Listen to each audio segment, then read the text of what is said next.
L'epidemia da Covid-19 non si è spenta in provincia di Belluno, mentre si avvia verso il definitivo esaurimento il focolaio epidemico legato ai 2 lavoratori dell'Eurobrico di Feltre e la progressiva conclusione del periodo di isolamento dei soggetti coinvolti.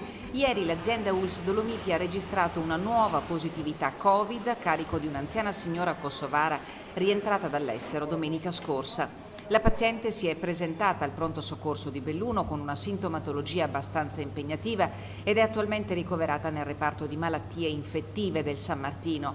9 contatti stretti dell'anziana donna afferenti all'ambito familiare sono stati sottoposti a quarantena e hanno eseguito un tampone di controllo il cui esito è atteso nelle prossime ore. Il caso è stato segnalato alle autorità sanitarie di frontiera.